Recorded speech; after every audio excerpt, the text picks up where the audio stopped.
Assalamualaikum warahmatullahi wabarakatuh. Salam, Om Swastiastu. Perkenalkan, nama saya Taufik Hidayat. Saya dari Prodi Pendidikan Sentra Tasik. Saya akan memaparkan materi tentang pengertian fragmen dalam seni teater.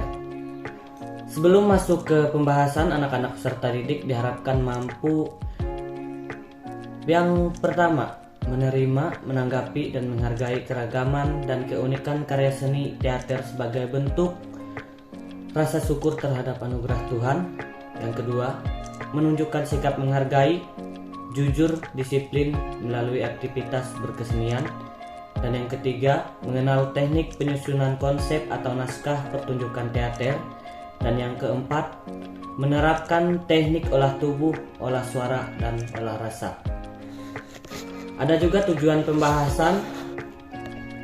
Yang pertama, setelah mengikuti proses pembelajaran, murid mampu menjelaskan penyusunan naskah dalam pertunjukan fragmen dengan benar.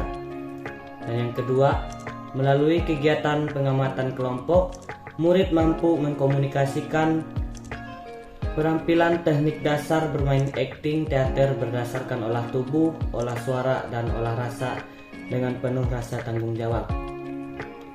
Baiklah, kita akan memasuki materi atau pembahasan. Perhatikan gambar berikut ini. Ini adalah salah satu contoh pementasan fragmen dalam seni teater. Dan selanjutnya pengertian fragmen. Fragmen adalah drama pendek atau cuplikan yang diambil dari ataupun lakon yang berisi pendidikan, moral, dan agama.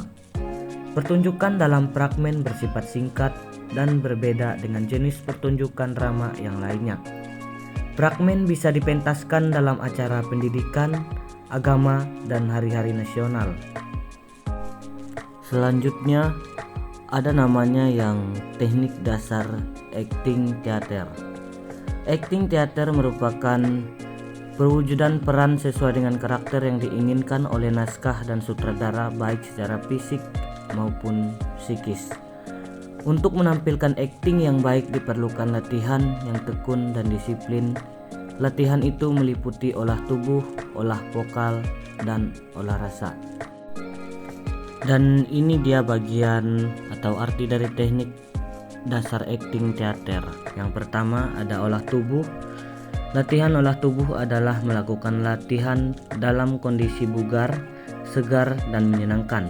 Buat semua latihan seperti permainan yang dilakukan dengan gembira, mulai dengan meregakan seluruh persendian dan otot tubuh, mulai dari bagian kepala sampai bagian kaki, atau bisa dibalik dari kaki sampai kepala.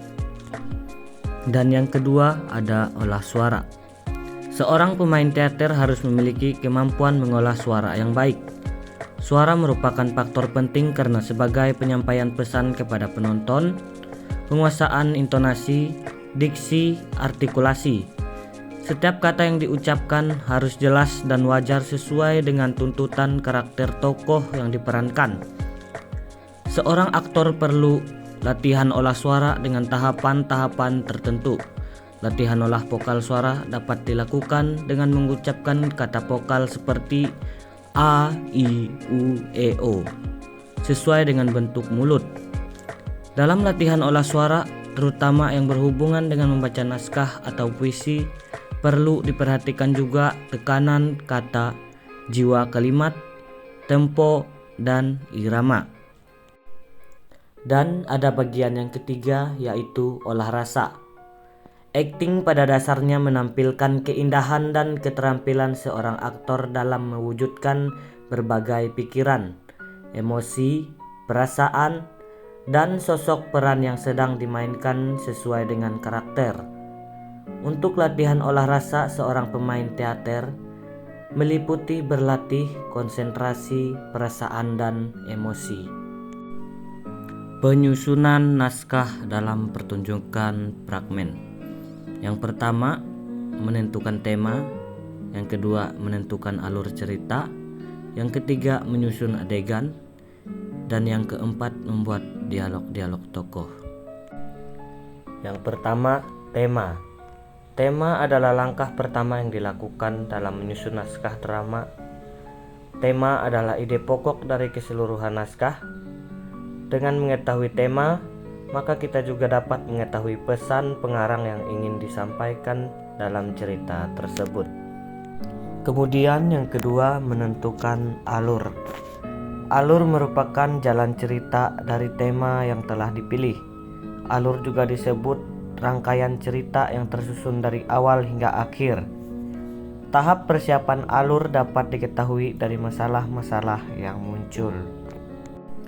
Yang ketiga, menyusun adegan.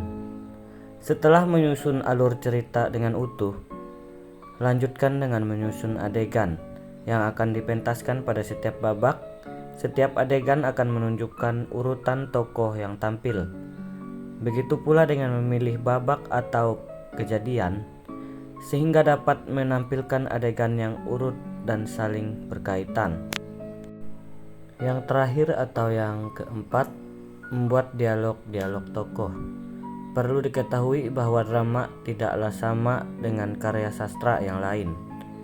Perbedaan yang paling terlihat yaitu terletak pada dialog-dialog yang dibangun antar tokoh. Saat membuat dialog untuk setiap tokoh, Anda perlu menyesuaikannya dengan karakter yang dibuat.